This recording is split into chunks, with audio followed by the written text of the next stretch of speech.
You're listening to Living in Spain podcasts with David Wright.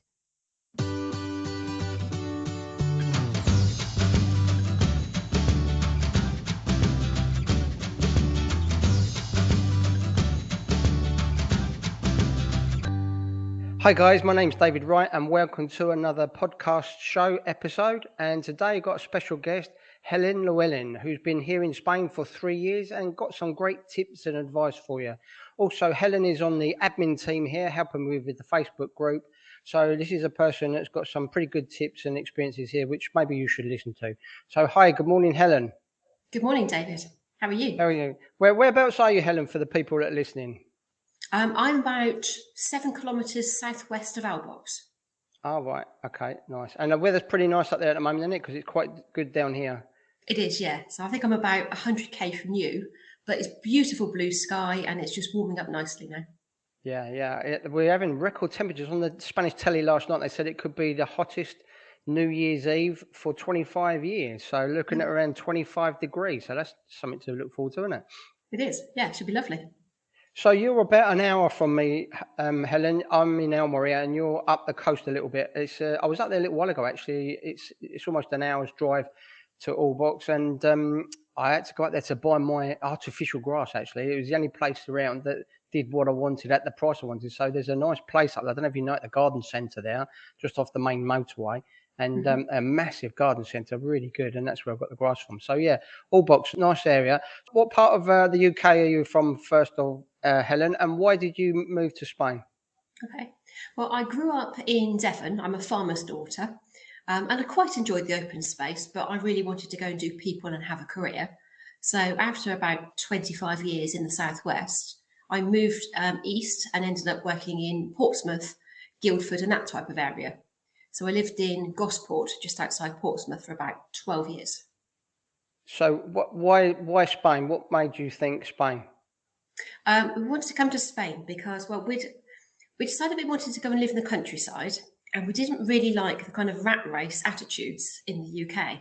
We wanted to live a quieter, sort of more sustainable life, really, where you can grow a bit of your own food if you want to markets. So we looked around and thought, well, do we just move more rurally in England? But that wasn't really practical because either the weather got a whole lot worse or it was just really expensive. We couldn't do it. So by a bit of creative thinking, we thought, hang on a minute, let's have a look in Europe. And Spain was where we decided to go because it had the best combination of good travel times if you want to come back, property prices are reasonable, it's a beautiful part of the world, and the communication around here in terms of both Wi-Fi and roads is excellent. Yeah, and so the particular area of Allbox, what appealed to you about that, or did you look at other places first, or straight there? We looked at a few others, but we didn't go very far afield. We did 2 recce trips before we arrived here. One started off at Malaga and went north and looked at Granada province up towards Fraila and that area.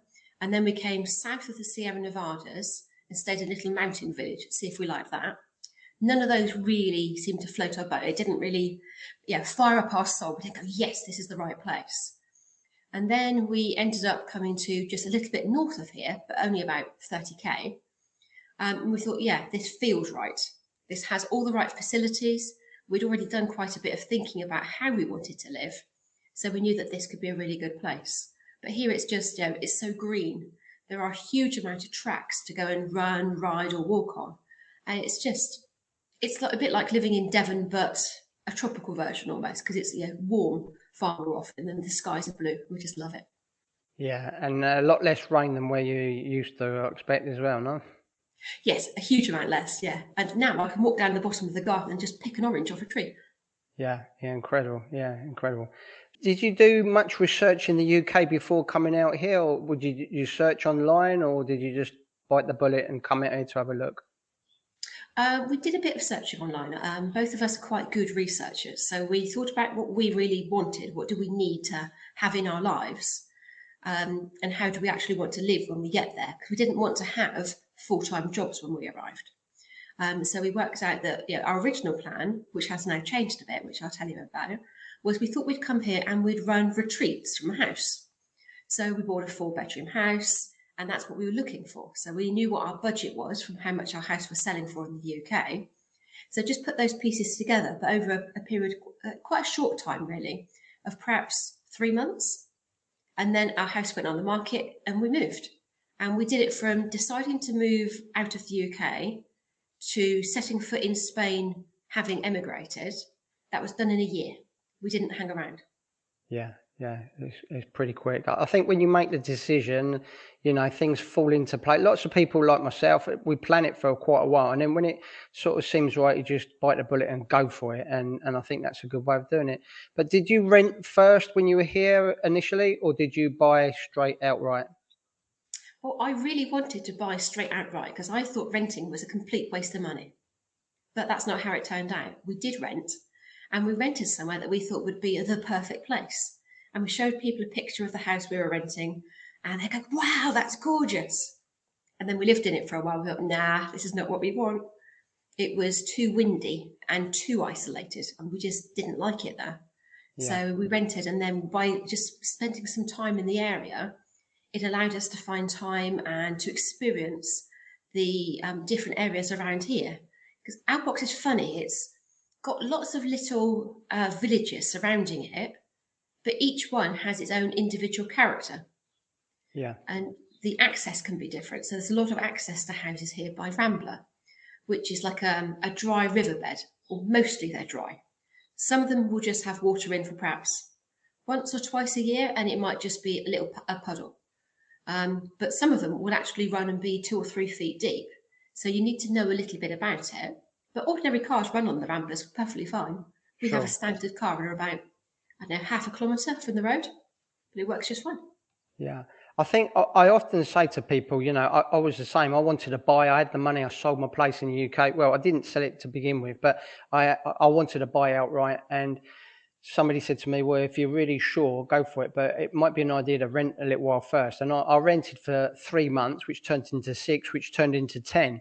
And when it got to the winter time, although I lived right near the beach, literally 20 steps, I actually counted it to the actual beachfront.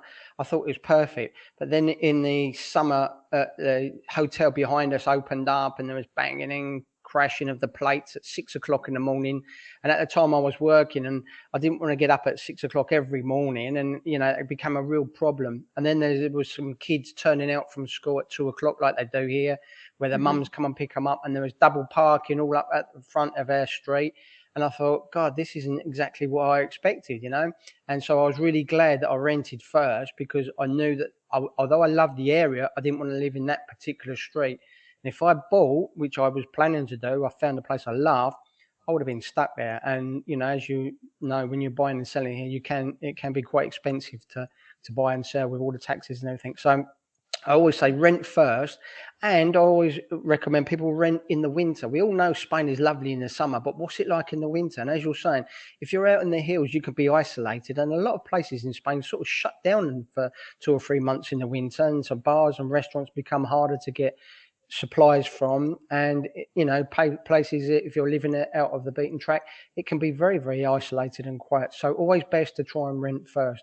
I never think of it as being dead money. I rented a little while in the UK, and that was sort of wasting money a little bit. But even though I knew the area there, but when you're moving to Spain, it is a big thing. It is a big deal, and the expenses, once you actually commit to buying, it's difficult to move on after that. So, yeah, I think people like yourself realise that renting can be save you money in the long run.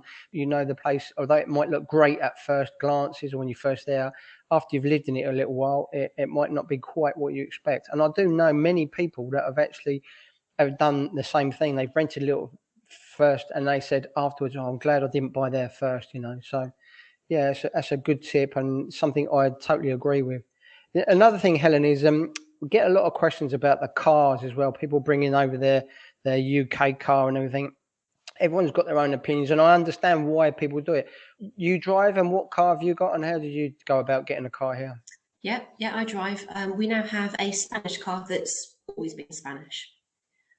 But when we arrived, we wanted to drive down with our possessions. We weren't bringing very much, so we'd bought a trailer. So we bought a left-hand drive car that was on English plates, but we knew that it should be quite easy to change over to matriculate it. Yeah. So that was the plan. So we brought it, and it wasn't quite as easy or quite as cheap as you might think. Ours had a little plate on the front in the engine bay. It was missing.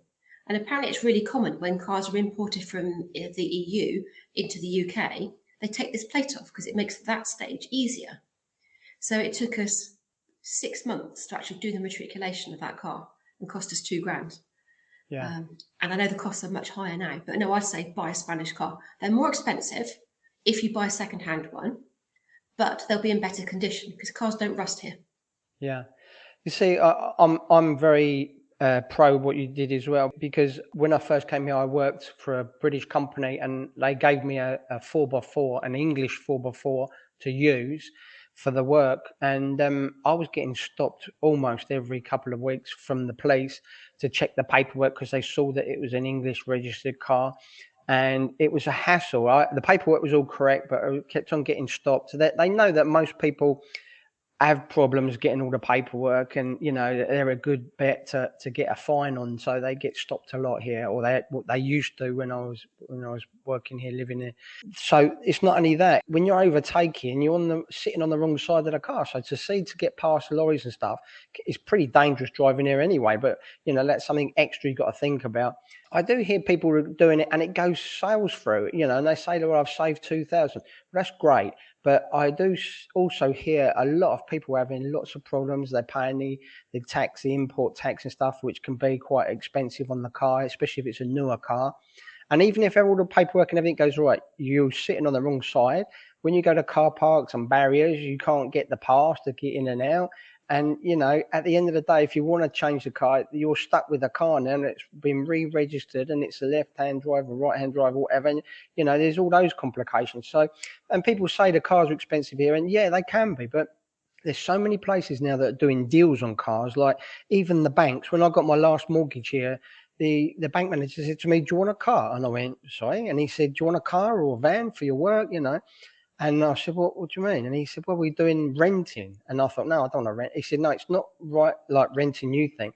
You pay a monthly fee for the car starting at this bank particular, it was Bankia. It's Kaiser Bank now, but God knows what. They change every couple of months here.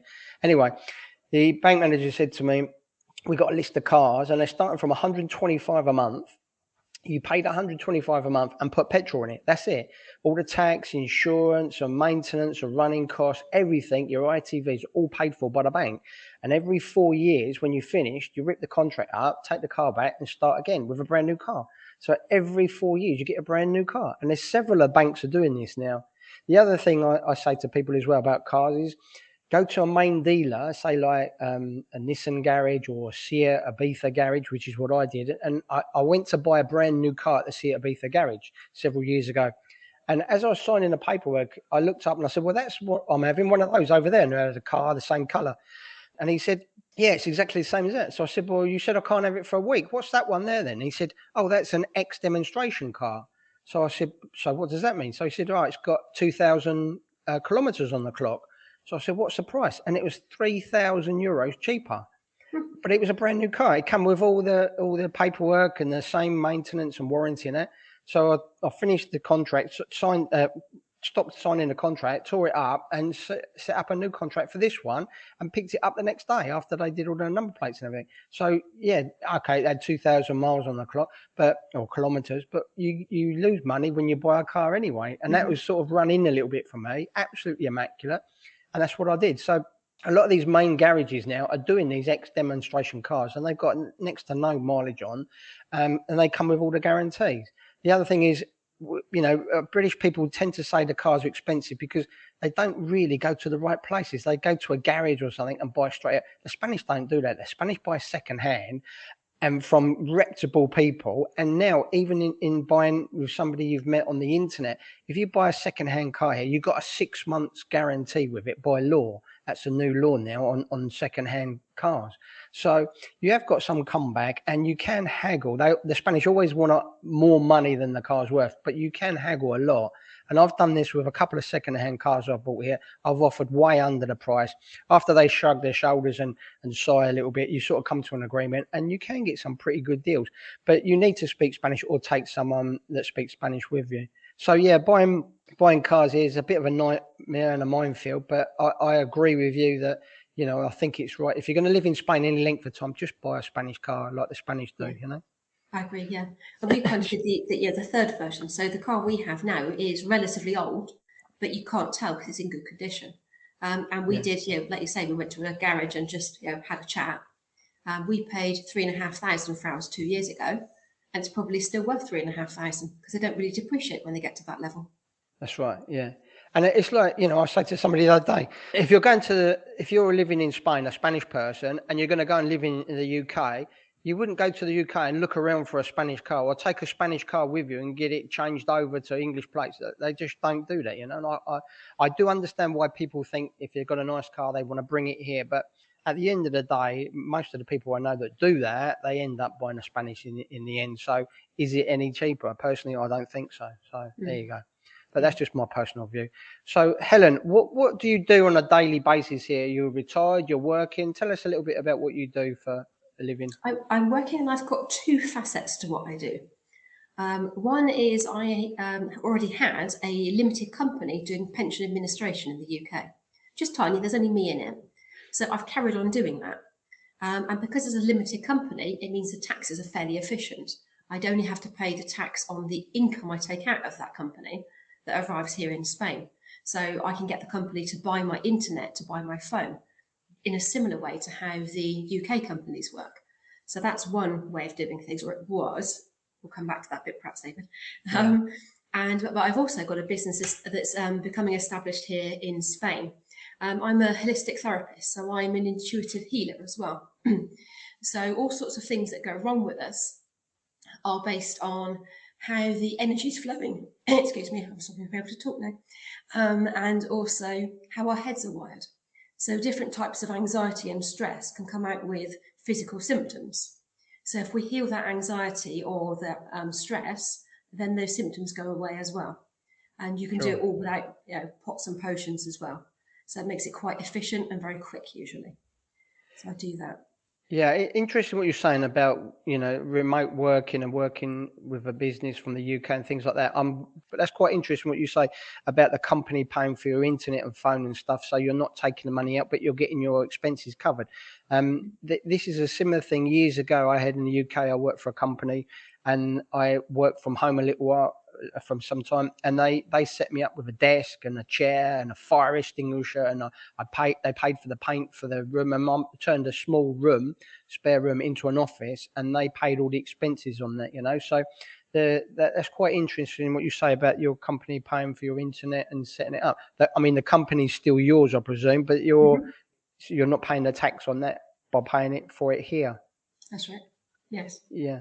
Okay, so I mean, this is interesting because a lot of people want to do remote work and they want to work from home and stuff like that. And there are problems with the tax because technically you're not supposed to work in the UK, work in Spain for the first 5 years, I believe, if you're a resident here now on the new residency thing. But there are loopholes, there are things around it. And this is one of the reasons I want to speak to Alejandro to ask exactly what people can and can't do. It's funny, the other day, somebody in the group said to me, I'm going to buy, I don't know if you saw the post, it said, I'm going to buy this house and then apply to set up a business and this and that and the other and run a bed and breakfast from the house and that. Should I buy the property outright first and then put in my business plan to the bank? And I said, no. People were saying, yeah, do this, go for it, good luck. Wait a minute. They're going to buy a 4-bedroom house before they've got residency here. You might not get residency and you might not get permission to set up a business. And if you do, that's a different visa you need because you're running a business here. Officially with the residency now, when you come here, you can't work. I think it's for 5 years. You can't actually work unless you get the different work visa. So, and somebody said to me, you're putting them off. I said, no, they need to do more research. Don't buy the property until you've got the residency, you know. Go and speak to somebody first because, and then they went, oh yeah, I didn't think about that. Yeah, So it's like you can't just do like you used to do before the Brexit and the new laws and everything. It's a lot more strict here now. Running a business is pretty difficult here. I think you've had some experience with that yourself, no? Sort of, yeah. It can be difficult finding clients. So you need to be aware of who is around in your area, who's going to want your services. So I find that I still get a lot of my clients, some by word of mouth, but it's by people that I know that then know people, and then other people I find online. So I find online businesses quite well because then you can find clients from anywhere in the world.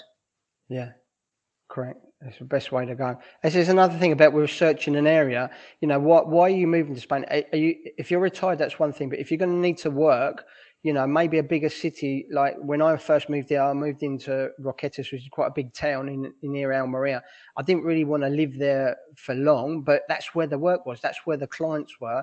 There was a lot of English there, a lot of Spanish that I could converse with, that's Spanish that spoke English and stuff. So for me, not speaking English at that, speaking Spanish at that time, that was a perfect place. I didn't want to live there full time, but I ended up living there for 4 years because of that's how I was building up my business.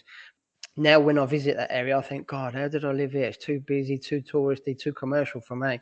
But you need to go to a place, get your foot in the door. Maybe it's not where you want to go to begin with, a big city or something like that, but that's where the work is, and get yourself established, get some money behind you, and then move out a little bit, But I do hear people move out into the country and they want to set up, like, for example, somebody I know set up a barber's business in a village. He didn't speak Spanish. The Spanish wouldn't go to him because they thought he's a bloody fool and I'm not going to go to him, and things like that. So it's real been a struggle for him.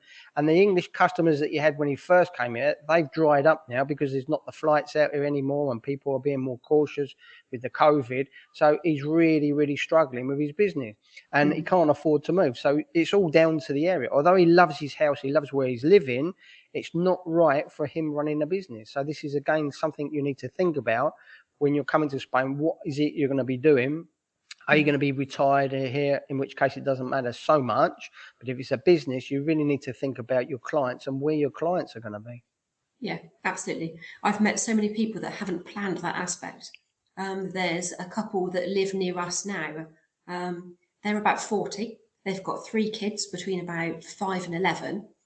And they asked us all about the area, and we said, well, yeah, where you're planning to be, you are quite isolated. Yeah, you're going to, your nearest town is very small. It's just like 2 shops.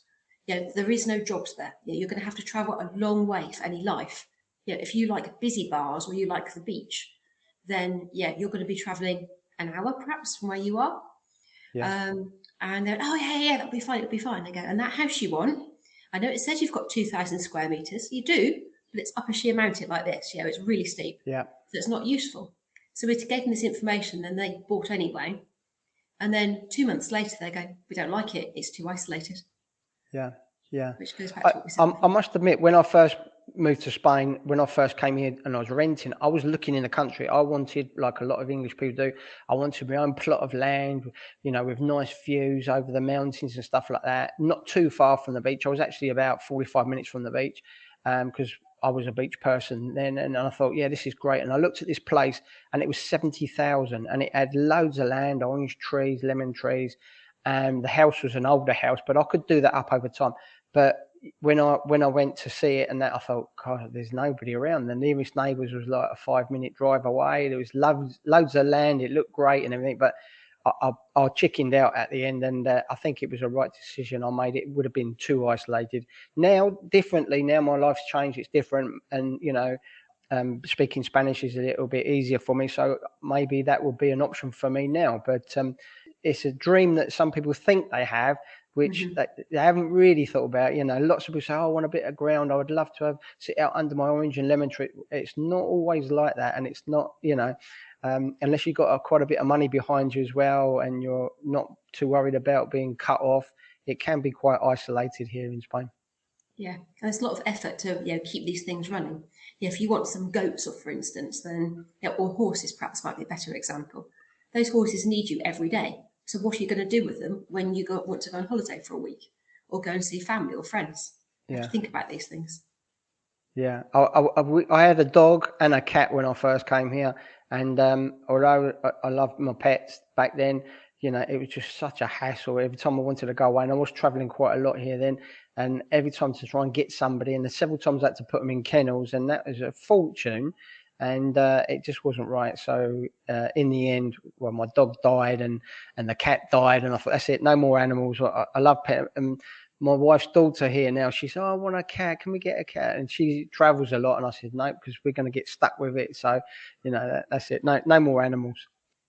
So, Helen, your business, I'm going to put a link to the description box below this. So if people want to get in touch with you, they can check it out and they can contact you. And also, Helen, in the Facebook group, just a little chat about the group we run. The reason I set the group up was to help people move here and stuff like that. And you're the helping me with the admin here. What sort of advice would you say to people that are in their group, in their Facebook group, that are thinking of moving to Spain? People say it's impossible to move to Spain now with Brexit and the virus. It's not. I still know people are moving here. You still can do it. Things are more difficult, but life's difficult. So there are ways around it. There are solutions. What would you recommend people do if they say, I'm thinking about moving to Spain in 2022? What are your best tips? I would say make a plan. What do you need to have? Not what do you want to have, what do you need to have, and start there. Then look at the visa requirements and what visa might you be able to go for, and work out a plan to get you from your needs to that visa. And there is the potential of the digital nomad visa coming out this year, I think, which allows people to work online, but in Spain. I think that might be quite a lifeline for people as well. You'll be able to do that. So yeah, really just it's planning, planning and planning. So think about how you actually live. It's not the same as being on holiday. It's how you want to live day by day. That's the important part. Do you need a golf course? Are you used to having takeaways 3 nights a week? If you want those things, you need to be near a big town. So just think about it. Yeah, I think when I first moved here to Spain officially, I was going out 3 times a week to the local bar. I was going out and eating out. It was very cheap back then for me because my money was English. So it converted well. I got 151 to the pound back then. So that was pretty good, And I was living really well here. But then after a while, you get fed up with going out 3 times a week. The Spanish don't do that, And I thought, well, I didn't do that when I was back home in the UK. I didn't go to the local restaurant or bar 3 times a week, once a week. So we cut it down to once a week and got into sort of a routine then. But I think when everyone comes here, they like to go out and have their beer and tapas and take their selfies of how cheap the food and drink is here, and post it to people back home. But you need to think about how you're going to live. And I did change a lot personally. My routine of my lifestyle changed to a much simpler way of life here. And it wasn't a compromise at all. It just, I moved into the Spanish way, really, which was a more laid back way of life. And I don't think I would like to go back at all to that way of living. I went back to the UK, well, before the virus now, so 2 or 3 years ago. And when you see the prices of things there, I know it's all sort of relative, and the way everyone's working 9 till 5 and rushing around and on the traffic and everything, it's just, I could not think about going back to the UK living like that anymore. It's a much better way of life here. Yeah, I agree with you. It's much more relaxed. Traffic for me, I can go to my friends 30 kilometres away, and on a busy day, I'll see 7 cars. Yeah. It's like that. So yeah, it's much more chilled. And like you say, a more laid back, relaxed, sustainable life. So I get up with the sun. So now the sun doesn't really come up until 7:30, 8 o'clock. But all my work, all my other things fit in. So it doesn't matter. I don't need to commute anywhere. It doesn't matter when I do my work, as long as it gets done. It's fabulous. Yeah, but like you say, the health and the work thing, if you've got less stress and everything, and you're living a more of a laid back, relaxed lifestyle, your health is better. And I honestly believe that. And I didn't, when I was working in the UK, I was working from 8 till 5, and I used to spend an hour in traffic every day on the way to work and the way back, the same people in the same traffic jam, wind and rain. I can't moan about the weather and everything, but it really does affect you. It gets you down, makes you feel depressed. And then come the weekend, you sit in front of the TV watching repeats again because the weather's raining and windy, you can't go out.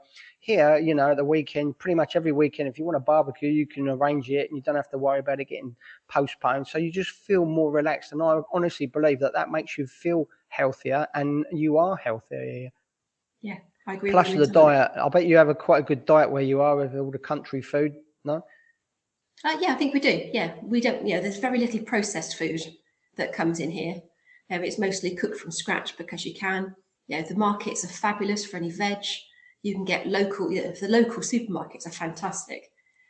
We have one that's got, but it's like Arkwright's store, but in a good way. It has sells absolutely everything and all for really good prices. It's not like the UK where the tiny shops are expensive. They can be a really good source of finding your food and getting to know locals and practicing Spanish as well. Yeah, there was a thing on the Spanish telly the other day that the average life expectancy in Spain now is 85 years old. So they're saying it's the healthy Mediterranean diet that's contributed to that, and Spain's got one of the longest living lifespans in all of Europe. And I honestly believe it is because of the laid back lifestyle and also the healthier diet. And it really is a healthier diet. I think I eat a lot less meat here and more fish, definitely, and fruit and vegetables for sure.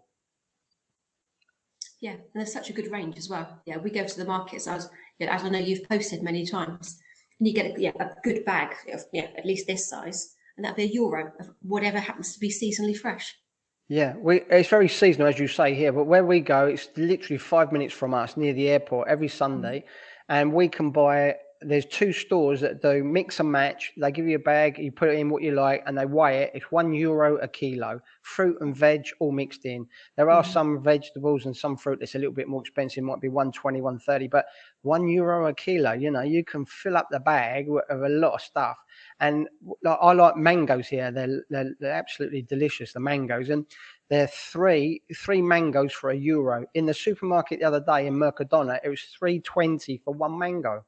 Oh, So it just shows you the difference, and that's vacuum wrapped in a packet, So, you can live cheaply here if you go to where the Spanish go to buy your food and drink. So, yeah, that's probably a good way of increasing your life expectancy here in Spain. yeah. So, Helen, about a little bit more about the group, the Facebook group we run. Now, Helen, people ask questions and post questions, and I love people asking questions, but something that does get to me, people don't read the links we send them. Every welcome message, we send them a link to the guides page where all the info is, where all the answers are, and still they ask these questions. But, I suppose people are, you can't see it for looking, really. It's right in front of them, but there you go. Now, we got discounts on many things for car insurance, health cover and things like that, which we offer the members on the guides. There's loads of questions that are answered there in the guides, and we have a mentor group where a lot of our members help others, and you can give or get help from people on a one-to-one basis with questions and answers to most of the questions that you're going to have when you're thinking about moving to Spain for the first time. So, guys, the mentor group is in the menu bar on the left-hand side, and guides and the top menu is where you want to check out all the answers before you ask a question in the group. But I'm sure you'll agree with me, Helen, that all of our admin team are open to help people by answering their questions. And I get quite a lot of messages where people private message me because they don't want to post in the group to let everyone know what they're doing. So, we're always open for members to reach out to us personally, and we'll help them answer any questions if we can. Am I correct in saying that? You are indeed, yes. I've been a mentor for 3 people now. They were all in the UK thinking they'd like to come to the UK but weren't sure. So we just chatted through a few of their issues, and all of them have now successfully moved to Spain and like it. Yeah. Yeah. I don't like to put people off. There's enough other groups doing that, but I want to say it as it is sometimes, but I always want to help and encourage people to follow their dreams, whatever it is, especially if it's moving to Spain. We give a lot of facts and a lot of information out to people, and I feel that it's an unbiased information with all the facts that they need. At the end of the day, it's down to the individual to make the decision. But like you said, the research is key here. Making lists, I think you said making lists, and that's a brilliant idea. I know I did. I made loads of lists. And even when you think it's impossible, there's always ways around it. People say, well, I haven't got the money, I haven't got this. I wanted to build a house here. Always wanted to build a house. Never had the money. Never had any idea of how to get the money. And over the years, I've worked it out, and I've built up to this, and I've done it. So nothing's impossible. If you do go, there's a phrase I like. Somebody put it out on the internet years and years ago. It says, if you look at the end of the street, you see the end of the street. If you walk to the end of the street, you'll see the beginning of the motorway. And that's quite true. You need to do it in little steps, and you can't see the motorway until you walk to the end of the street. So you need to go on forward all the time, push forward. And if you want to move to Spain, you've got no money, as lots of people say, I haven't got any money, I can't do it. Well, retrain, get another job, look for work online. There is always something you can do, and I couldn't sell my house in the UK. They said it wasn't worth the money, I'd never going to sell it, so I rented it for a little while, and then the market changed, and in the end I had a buyer. And so anything's possible, but you need to push forward and take little steps and make lists. And that's why, if you write something down, even if you say, my dream is to move to Spain next year, but it's written down, once you write it down, it becomes something. Then it becomes real. You can touch it. That is your dream. And then you think, okay, I want to move to Spain, so I need money. Well, how much do I need? Well, where do I live? So that makes you start researching. And then you look at property price and you say, oh, I wanted to move to Malaga, but it's really expensive. So you look at other areas and you say, okay, now I've seen a house I like, say in Benidorm, and it's a bit cheaper, and okay, I need this amount of money now. How can I get it? And so writing it down and taking the steps opens up new doors and new solutions for you. And it's definitely the way to go, doing it bit by bit. Yeah. Any other last tips for people that are thinking of moving to Spain? What would you say? Be flexible, have a creative mind. If you do need to work, then maybe just buy somewhere or rent somewhere, and come out each 3 months. Then you're still getting part of the lovely Spanish lifestyle, but you're still working in the UK, but don't need to get a visa. Yeah, good. Okay, brilliant. Okay, well, it's been nice to talk to you, Helen. Thanks very much for that. And then anyone's interested in getting in touch with Helen, I'm going to leave a link in the description box below this. They can get in touch with you, find out exactly more about what you're doing. Thanks very much for joining us today, Helen. I appreciate it. Yeah, that's Cheers. a pleasure. If you have enjoyed this podcast by David Wright, then you will love his new books. Out now on Amazon and Kindle, packed with money-saving tips and information on living and working in Spain. Just go to livinginspainbooks.com. David also has a popular blog for expats in Spain. Come and take a look now at britishexpatsinspain.com.